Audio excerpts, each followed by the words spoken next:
എല്ലാവർക്കും നമസ്കാരം. അപ്പോൾ ഇന്നത്തെ നമ്മുടെ ഫാമിംഗ് വീഡിയോ, കഴിഞ്ഞ ദിവസങ്ങളിൽ നമ്മളൊരു വീഡിയോ ചെയ്തിട്ട് നമ്മുടെ ഫാമിലെ സ്മെല്ലിനെ കൺട്രോൾ ചെയ്യുന്നതിനെ പറ്റി. അത് വീഡിയോ ഡീറ്റെയിൽസ് ആയിട്ട് പറയാൻ പറ്റിയില്ല, കാര്യം അതെങ്ങനെ കൺട്രോൾ ചെയ്യുന്നതെന്നൊന്നും ഞാൻ പറഞ്ഞില്ല. അപ്പോൾ അതിന് നമുക്ക് വേണ്ട സാധനം എന്ന് പറയുന്നത് ഫീഡർ പേസ്റ്റാണ്. ഫീഡർ പേസ്റ്റ്, ഈ പേസ്റ്റ് ഉണ്ട്, ഈ ബ്ലൂ കളറിൽ വരുന്ന, വിളിക്കുന്നവർക്കൊക്കെ ഞാൻ പറഞ്ഞു തന്നിട്ടുണ്ട്, അവർ വാട്സപ്പിലേക്ക് അയച്ചു തന്നിട്ടുണ്ട്. ഈ ഫീഡർ പേസ്റ്റ് ഉപയോഗം എന്ന് പറഞ്ഞാൽ രണ്ടാണ്. ഇത് നമുക്ക് കോഴിയുടെ കുടിക്കാൻ കൊടുക്കുന്ന വെള്ളത്തിൽ കലക്കി കൊടുക്കാം. അതുപോലെ തന്നെ ഇത് സ്മെല്ലിനെ കൺട്രോൾ ചെയ്യാൻ വേണ്ടി നമ്മൾ ശർക്കര പാനീയത്തിൽ ഇതിനെ മിക്സ് ചെയ്ത് ഒരു 10 ദിവസം, ഏകദേശം അല്ലെങ്കിൽ ഒരു 10 ദിവസം 12 ദിവസം കീപ്പ് ചെയ്തതിന് ശേഷം അതിനെ എടുത്ത് നമുക്ക് സ്പ്രേ ചെയ്ത് കാഷ്ടത്തിലെല്ലാം സ്പ്രേ ചെയ്യുക. അതൊരു കൂടിൻ്റെ നമ്മൾ ആ നടക്കുന്ന ഏരിയയൊക്കെ സ്പ്രേ ചെയ്യുകയാണെങ്കിൽ സ്മെല്ല് കൺട്രോളിൽ വരും. അതുപോലെ തന്നെ ഈ കാഷ്ടത്തിൽ സ്പ്രേ ചെയ്യുന്ന സമയത്ത് ഈ കമ്പോസ്റ്റ് ആകാനും ഇത് സഹായിക്കും നല്ല രീതിയിൽ. അത് പുഴുക്കൾക്കോ കാര്യങ്ങൾക്കോ ഒന്നും കേടോ കാര്യങ്ങളൊന്നും സംഭവിക്കില്ല. കറക്റ്റ് സ്മെല്ല് കൺട്രോളിൽ വരും. എത്ര ദുർഗന്ധമുള്ള ഒരു ഫാമെന്ന് പറഞ്ഞാലും ശരി, ഇതൊരു 2 അല്ലെങ്കിൽ 3 ദിവസം കൊണ്ട് ഒരു 100%, 100 പറയത്തില്ല, ഒരു 80-85% നമുക്ക് കൺട്രോളിൽ കൊണ്ടുവരാൻ പറ്റും. അതിനുശേഷം അതിനെ വീണ്ടും കുറച്ച് കൊണ്ടുവരാൻ പറ്റും. ഒരു 3 ദിവസം കൊണ്ട് ഇത് കണ്ടിന്യൂ നമ്മുടെ ഫാമിൽ സൂക്ഷിച്ച് വെക്കുകയാണെങ്കിൽ നല്ലതാണ്. ഈ ടെക്നിക്കിനൊന്നും നമ്മൾ ആരെയും വിളിച്ചും അല്ലെങ്കിൽ അതിന് വേണ്ടിയിട്ട് ആർക്കും പൈസ ഒന്നും കൊടുക്കരുത്. ഇതിനെപ്പറ്റിയുള്ള വീഡിയോസൊക്കെ ഞാൻ എൻ്റെ തന്നെയല്ല, പലരും യൂട്യൂബിൽ ചെയ്തിട്ടിട്ടുണ്ട്. പക്ഷേ ഈ കമ്പോസ്റ്റ് മെത്തേഡിൽ ചെയ്യുമ്പോൾ എങ്ങനെ ഇതിനെ കൺട്രോൾ ചെയ്യുന്നതെന്ന് ജനങ്ങൾക്കറിയില്ല. അല്ലാതെ ഈ ലിറ്റർ സിസ്റ്റത്തിൽ വളർത്തുമ്പോഴും അതുപോലെ തന്നെ ഇതിൻ്റെ ലിറ്റർ എടുത്ത് എവിടെയെങ്കിലും ഒരു സ്ഥലത്ത് കൂട്ടിയിട്ടിട്ട് അതിനെ വളമാക്കാൻ വേണ്ടി പലരും ഈ വീഡിയോ ചെയ്തിട്ടുണ്ട്. പലരും കോഴിക്കാഷ്ടം വളമാക്കുന്ന വീഡിയോയ്ക്കകത്ത് ഇത് പലരും കാണിച്ചു തന്നിട്ടുണ്ട്. അത് നമ്മൾ ശ്രദ്ധിച്ച് നോക്കാമെങ്കിൽ നമുക്കറിയാൻ പറ്റും. യൂട്യൂബിൽ കയറി ഇതിൻ്റെ സ്മെല്ലിനെ കൺട്രോൾ ചെയ്യാൻ വേണ്ടിയിട്ട് എന്തെന്നും നമ്മൾ സെർച്ച് ചെയ്യുന്ന സമയത്ത് ഇങ്ങനെയുള്ള കണ്ടിന്യൂസ് വീഡിയോസ് വരും. എൻ്റെ വീഡിയോ കാണണമെന്ന് ഞാൻ പറയത്തില്ല ഒരിക്കലും. മറ്റുള്ളവരുടെ വീഡിയോയും കണ്ട് നോക്ക്, നമുക്ക് ഉപയോഗപ്രദമായ വീഡിയോ ആണ്. ഇതിനൊന്നും ആർക്കും പൈസ കൊടുത്തോ അല്ല അഡ്വാൻസ് കൊടുക്കാനൊന്നും ആരും നിൽക്കല്ലേ. അതുപോലെ തന്നെ ഇതും കൊണ്ടും കൺട്രോളിലായില്ല എന്നുണ്ടെങ്കിലാണ് നമ്മൾ EM സൊല്യൂഷൻ ലൈനി നമുക്ക് ഉപയോഗിക്കാം. അതിൻ്റെ ആവശ്യമില്ല. അതിന് 1000 രൂപയ്ക്ക് ഒരു ലിറ്ററിന്, 1000 രൂപയില്ല 750 രൂപയ്ക്കൊക്കെ നമുക്ക് ഫ്ലിപ്കാർട്ടിൽ ഇപ്പം നമുക്ക് കിട്ടുന്നുണ്ട്. അതുപോലെ ആമസോണിലൊക്കെ ഉണ്ട്. അത് ബുക്ക് ചെയ്യുമ്പോഴും അതിനകത്ത് 3-4 വേരിയേഷനുണ്ട്. കറക്റ്റ് സാധനം ബുക്ക് ചെയ്യണം. ബുക്ക് ചെയ്തിട്ട് അതിന് ഇതേപോലെ തന്നെ ശർക്കര പാനീയത്തിൽ, ഇപ്പോൾ ഈ ഫീഡർ പേസ്റ്റ് ഇത് ഭക്ഷണത്തിൽ കൊടുക്കാം. ഇത് കൊടുക്കുമ്പോൾ എന്താണെന്ന് ഗുണമുണ്ട്, അതുപോലെ ദോഷമുണ്ട് കേട്ടോ. ദോഷം ഞാൻ പറഞ്ഞുതരാം, ആദ്യം ഗുണം പറയാം. ഭക്ഷണത്തിൽ നമ്മൾ കോഴികൾക്ക് 100 കോഴിക്ക് ഏകദേശം ഒരു 25 ഗ്രാമൊക്കെ കൊടുത്താൽ മതി. അതിൽ കൂടുതൽ കൊടുക്കല്ലേ. 50 ഗ്രാമൊക്കെ മാക്സിമം കൊടുക്കാമെന്ന് പറയുന്നുണ്ട്. കൊടുക്കല്ലേ. എനിക്ക് അബദ്ധം പറ്റിയാണ്. ഞാനിതുപോലെ 50 ഗ്രാം ഒരു നേരം മാത്രമാണ് കൊടുത്തു. വെള്ളത്തിൽ നല്ലവണ്ണം കലക്കി, ഇത് വെള്ളത്തിൽ കലങ്ങാൻ ഇച്ചിരി പാടാണ്. നല്ലവണ്ണം മിക്സ് ചെയ്യണം. വെള്ളത്തിൽ കൊടുത്തു കഴിയുമ്പോൾ ഉള്ള പ്രശ്നം, കോഴികളെല്ലാം വെള്ളം കുടിക്കും. എനിക്ക് എൻ്റെ ഫാമിൽ 2 ദിവസം കൊടുത്ത സമയത്ത് 2-3 കോഴിക്ക് ഇതുപോലെ ഒരു തളർച്ചയും ക്ഷീണം കണ്ട്. നമ്മുടെ തളർച്ചയല്ല, ആദ്യം തൂങ്ങിയിരുന്നു, പിന്നെ തല ഇങ്ങനെ പെടലി കറക്കി ഒടിച്ച് കാല് കുത്തേണ്ടിടത്ത് തല കൊണ്ട് കുത്തും. ആ രീതിയിൽ ഞങ്ങൾ കണ്ട സമയത്ത് തന്നെ നമുക്ക് പെട്ടെന്ന്, ഇപ്പോൾ എൻ്റെ മനസ്സിലുണ്ടായിരുന്നു ഇത് കൊടുത്തതിൻ്റെ ആണോ. അപ്പോൾ പിന്നെ നമ്മളൊരു സുഹൃത്തിനെ വിളിച്ചു. നമ്മൾ പലരുമായിട്ട് നമുക്ക് ബന്ധമുള്ളത് കൊണ്ട് അപ്പം പലരോടും നമ്മൾ അഭിപ്രായം തേടും. എന്തെങ്കിലും ഒരു പ്രശ്നം വരുമ്പോൾ നമ്മൾ ഫാമിങ്ങിൽ അങ്ങോട്ടും ഇങ്ങോട്ടും ആൾക്കാരെ വിളിച്ച് നമ്മൾ സംസാരിക്കാറുണ്ട്. ഒരിക്കലും നമുക്കൊരു ബുദ്ധിമുട്ട് വരുന്ന സമയത്ത് നമുക്ക് എന്തെല്ലാം കാര്യങ്ങൾ അറിയാമെന്ന് പറഞ്ഞാലും നമുക്ക് പെട്ടെന്ന് ചിലപ്പോൾ ആ കാര്യങ്ങളൊന്നും ഓർക്കാൻ പറ്റത്തില്ല. ഞാൻ ഈ കോഴി എവിടെ കിട്ടുമെന്ന് ഞാൻ റെക്കമെൻഡ് ചെയ്യുന്നൊരു ചേട്ടനുണ്ട്. ഞാൻ കോഴി എടുത്തുള്ള പരിചയമാണ്, അല്ലാതെ എനിക്ക് യാതൊരുവിധ പരിചയമില്ല. എൻ്റെ വീട് ചെങ്ങന്നൂർ, എനിക്ക് കോഴിയെ തന്ന ചേട്ടൻ്റെ വീട് ട്രിവാൻഡ്രമാണ്.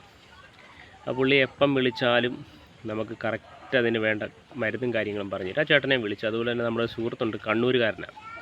ഞാനും ഇവിടുത്തെ കണ്ണൂർ തമ്മിൽ 250 കിലോമീറ്റർ മേലുണ്ട്. അവിടെ ഒരു സുഹൃത്തുണ്ട്. ഞങ്ങൾ തമ്മിൽ ഡിസ്കസ് ചെയ്ത് സംഭവം ഓക്കെ ആയി. അപ്പോൾ ഇത് വെള്ളത്തിൽ ആരും കൊടുക്കാൻ നിൽക്കേണ്ട. ഇത് വെള്ളത്തിൽ കൊടുക്കുമ്പോൾ എന്താ പറയുക, കോഴിയുടെ കാഷ്ടം മുറുകും, വെള്ളം പോലെ പോകത്തില്ല. അപ്പോൾ നമ്മുടെ കമ്പോസ്റ്റ് കുഴിയിൽ വെള്ളത്തിൻ്റെ അളവ് കുറയും. അങ്ങനെയൊക്കെ ഒരു ബെനിഫിറ്റ് ഉണ്ട്. സ്മെല്ല് ഇച്ചിരി കൺട്രോളിൽ വരും. പക്ഷേ അത് കോഴിക്ക് ദൂഷ്യമാണ്, അത് കൊടുക്കില്ല. അങ്ങനെ അതിൻ്റെ ആവശ്യമില്ല. അതുപോലെ പന്നി ഫാമിലോ നല്ല ആരോഗ്യമുള്ള പന്നികൾക്കോ പോത്തിനൊക്കെ കൊടുക്കുന്നതല്ലല്ലോ ഇത്. കോഴിക്ക് കൊടുത്തു കഴിയുമ്പോൾ അതിനെ നമുക്ക് കറക്റ്റ് കൺട്രോളിൽ കൊണ്ടുവരാൻ പാടാം. നമ്മൾ വെള്ളത്തിൽ കലക്കി കൊടുക്കുമ്പോൾ ചില കോഴിയൊക്കെ കൂടുതൽ വെള്ളം കുടിക്കും. അപ്പോൾ ഇത് കൂടുതലായിട്ട് ചെല്ലുമ്പോൾ അത് ദോഷം കണ്ടുവരുന്നുണ്ട്. അതുപോലെ തന്നെ കഴിഞ്ഞ ദിവസം ഞാൻ ഒരാൾക്ക് ഇതുപോലെ പറഞ്ഞു കൊടുത്തിരുന്നു. അന്നേരം ഞാൻ പറഞ്ഞപ്പോഴും തന്നെ പറഞ്ഞു ഇത് ഭക്ഷണത്തിൽ കൂടുതൽ കൊടുക്കുവാണെങ്കിൽ പ്രശ്നം വരും. അപ്പോൾ ഇന്ന് രാവിലെ എനിക്ക് ഫോട്ടോ അയച്ചു തന്നു. ഇങ്ങനെ എൻ്റെ കോഴി ഇങ്ങനെ ഇരിക്കുന്നത് എന്ത് പറ്റിയാണെന്ന് ചോദിച്ചു. അപ്പോൾ ഞാൻ പറഞ്ഞു ഇത് തന്നെയാണ് സംഭവം. അപ്പോൾ അങ്ങനെ സംഭവിക്കുവാണെങ്കിൽ ന്യൂറോബാൻ എന്ന് പറഞ്ഞ ടാബ്ലറ്റ് ഉണ്ട്, അത് പെട്ടെന്ന് വാങ്ങുക. ഇങ്ങനെ സംഭവിച്ച കോഴികൾക്ക് 3 നേരം ഓരോ ടാബ്ലറ്റ് വെച്ച് കൊടുക്കുക. ബാക്കിയുള്ള കോഴികൾക്ക് 5 കോഴിക്ക് ഒരു ടാബ്ലറ്റ് എന്ന ക്രമത്തിൽ പൊടിച്ച് നല്ലവണ്ണം വെള്ളത്തിൽ മിക്സ് ചെയ്ത് കുടിക്കാൻ വെക്കുന്ന വെള്ളത്തിൽ കൊടുക്കുക. 100 കോഴി ഉണ്ടെങ്കിൽ 1 കോഴിക്ക് 5 കോഴിക്ക് ഒരു ടാബ്ലറ്റ്, 100 കോഴി ഉണ്ടെങ്കിൽ 20 ടാബ്ലറ്റ് പൊടിച്ച് വെള്ളത്തിലാക്കി കുടിക്കാൻ കൊടുക്കുക. ശ്രദ്ധിക്കുക. അതുപോലെ തന്നെ ഫീഡർ പേസ്റ്റ് നമ്മൾ ലായനിയാക്കി വെച്ചിട്ടുണ്ട് സ്പ്രേ ചെയ്യാൻ വേണ്ടിയിട്ട്. അത് ഞാൻ നിങ്ങളെ കാണിച്ചു തരാം എങ്ങനെ നമ്മൾ സ്പ്രേ ചെയ്യുന്നുള്ളതും. ഇതിനകത്തിൽ വലിയ പൈസ മുടക്കോ കാര്യങ്ങളൊന്നുമില്ല. ഫീഡർ പേസ്റ്റ് ഇത് 200 രൂപ 250 രൂപ എൻ്റെ ഉള്ളു ഇതിൻ്റെ വില. ഇത് 2 കിലോ ശർക്കര അല്ലെ 3 കിലോ ശർക്കര, 3 കിലോ ഉണ്ടായ ഏറ്റവും നല്ലത്. ഒരു 10 ലിറ്റർ 12 ലിറ്റർ അല്ലെ 15 ലിറ്റർ മേളിൽ വെള്ളം പോവല്ലേ, 15 താഴെയാകാവും. ശർക്കര ലായനിയാക്കുക, ചൂടാക്കുക. ആദ്യം ഒരു 2-3 ലിറ്റർ വെള്ളം ഒഴിച്ച് ശർക്കര നല്ലോണം മിക്സ് ആക്കണം. പൊടിച്ചിട്ട് മിക്സ് ആക്കി, ഉണ്ട ശർക്കര നല്ലത് ഇപ്പം കേട്ടോ, മറ്റേ കിട്ടാൻ പാടാം. അത് നല്ലോണം ചൂടാക്കി നല്ലോണം തിളച്ച് കഴിയുമ്പോൾ ഇതിനകത്ത് അഴുക്കും കാര്യങ്ങളെല്ലാം പോകും. ഈ അഴുക്കെല്ലാം നമ്മൾ നീക്കം ചെയ്തതിന് ശേഷം നല്ലോണം തണുത്തുറഞ്ഞതിന് ശേഷം ഒരു 10 ലിറ്റർ വെള്ളത്തിൽ ഈ ശർക്കര നേരെ മൊത്തത്തിൽ മിക്സ് ചെയ്യാൻ. ശുദ്ധമായ വെള്ളം വേണം, കിണറ്റിൽ നിന്ന് എടുത്ത വെള്ളം തന്നെ വേണം, അല്ലെങ്കിൽ മടവെള്ളം വേണം. ഒരിക്കലും പൈപ്പ് ലൈനിൽ നിന്ന് വരുന്ന വെള്ളം ക്ലോറിനിട്ട വെള്ളമായിരിക്കും. അതുകൊണ്ട് ക്ലോറിന് ഉപയോഗിക്കുന്ന ഒരു വെള്ളം ഉപയോഗിക്കാൻ പാടില്ല. ഈ സംഭവം സക്സസ് ആകത്തില്ല, ഇത് പുളിക്കില്ല. നമ്മൾ തൈരിനെ പുളിപ്പിക്കുന്ന സെയിം ഒരു പ്രോസസ്സാണ്. അപ്പോൾ ഞാനത് നിങ്ങളെ കാണിച്ചു തരാം, ഞാൻ ചെയ്ത് വെച്ചേക്കുന്നത്. ഞാൻ അതുപോലെ തന്നെ സ്പ്രേ ചെയ്യുന്നതൊക്കെ ഞാൻ കാണിച്ചു തരാം. ആ നിൽക്കുന്ന 2 കോഴിയാണ് ഞാൻ ഇച്ചിരി മുന്നേ പറഞ്ഞത്. അതേ ഫീഡർ പേസ്റ്റ് കൊടുത്തപ്പോൾ നമുക്ക് പ്രശ്നം ഉണ്ടായത്. അത് തീരെ ബുദ്ധിമുട്ടായി നിന്ന കോഴിയാണ്. നമ്മൾ ആ മരുന്ന് കൊടുത്ത് അതിനെ കൺട്രോളിൽ എത്തിച്ച്. ഞാൻ ആൾക്കാരോട് കോഴിയെ റെക്കമെൻഡ് ചെയ്യുന്നത്, കോഴിയെ വാങ്ങാൻ പറയുന്നതേ, എനിക്ക് മോനെ അടങ്ങിയിരുന്നേ, എനിക്ക് ഈ കോഴിയെ വാങ്ങാൻ വേണ്ടിയിട്ട് ഞാൻ പറയുന്നത്, ഞാൻ ഇതുപോലൊരു പ്രശ്നം പറ്റുമ്പോൾ നമുക്ക് പെട്ടെന്ന് അതിന് മരുന്നും കാര്യങ്ങളും പറഞ്ഞു തരും. എന്തൊരാവശ്യത്തിനും നമ്മളെപ്പം വിളിച്ചാലും നമുക്ക് ആൻസറാണ്. നമ്മൾ ചീറ്റ് ചെയ്യത്തില്ല. പറയുന്ന ഡേറ്റ് കറക്റ്റ് മുട്ടയിടും. 5-10 ദിവസം അങ്ങോട്ടോ ഇങ്ങോട്ടോ പോത്തില്ല. ഇതൊക്കെയാണ് വ്യത്യാസം. ഈ ബക്കറ്റിലാണ്, ഈ പെയിൻറ്റ് ബക്കറ്റാണ്, ഇതിനകത്തിലാണ് ഞങ്ങൾ ഇത് കലക്കി വെച്ചേക്കുന്നത്. ഈ ശബ്ദം വെക്കുന്ന മോളാ, അവളും ഫാമിൽ വന്നിട്ടുണ്ട്. നമ്മൾ ഈ സ്മെല്ലിനെ പറ്റി പറഞ്ഞല്ലോ, കുഞ്ഞവിടെ നിൽക്കുന്നത് കാണിക്കാം. കണ്ടോ, ഇവിടെ അങ്ങ് സ്മെല്ലോ കാര്യങ്ങളോ ഒന്നുമില്ല. അത് കാരണമാണ് നമ്മൾ കുഞ്ഞുങ്ങളെ കൊണ്ടുവരാം, നമുക്കൊരു പ്രശ്നമില്ല. ഈ ലായനിയാണ്, ഈ ലായനി നമ്മൾ സ്പ്രേ ചെയ്ത് കൊടുക്കണ്ടേ കോഴിക്കൂടിന്. നമ്മളെ കുഴിയിലോട്ട്, കമ്പോസ്റ്റ് കുഴിയിലോട്ട് നമ്മൾ അത് നല്ലോണം ഞെക്കിയാലേ വരത്തുള്ളൂ.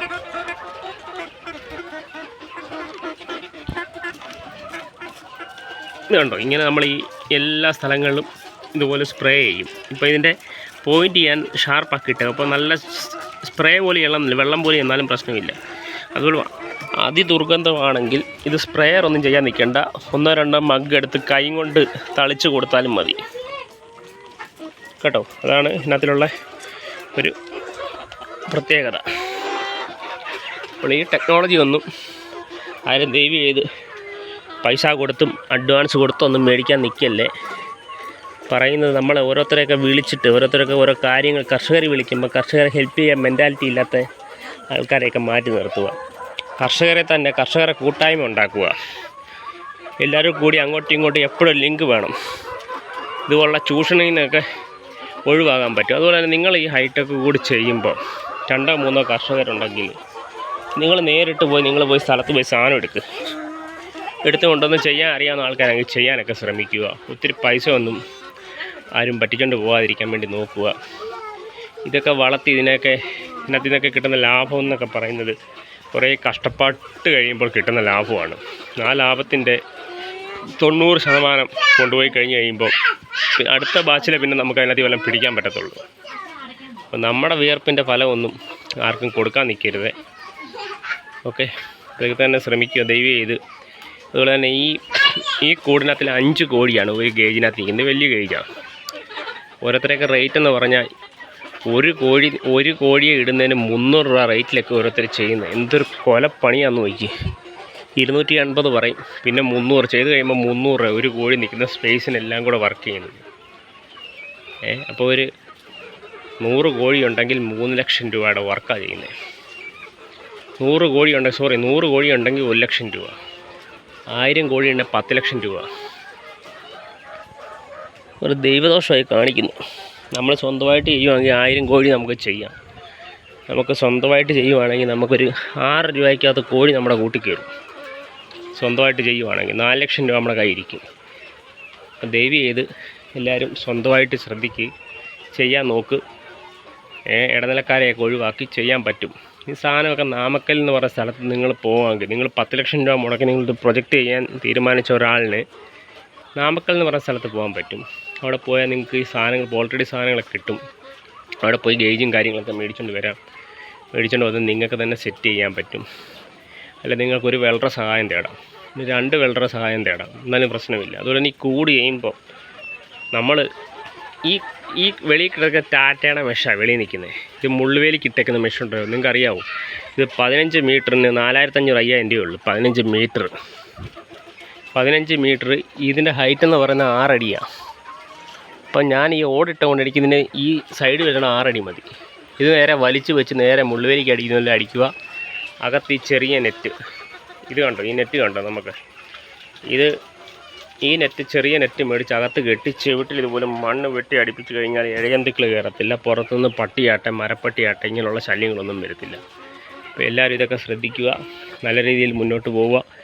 കർഷകരുടെ കൂട്ടായ്മ അത്യാവശ്യമായി വന്നിരിക്കുന്ന ഒരു സമയമാണ്. അപ്പോൾ എല്ലാവരും ഒന്ന് ചേർന്ന് മുന്നോട്ട് പോകാൻ ശ്രമിക്കുക. അപ്പോൾ ഇന്നത്തെ വീഡിയോ അവസാനിപ്പിക്കുന്നു. എല്ലാവർക്കും നല്ലത് വരട്ടെ എന്ന് ആശംസിക്കുന്നു.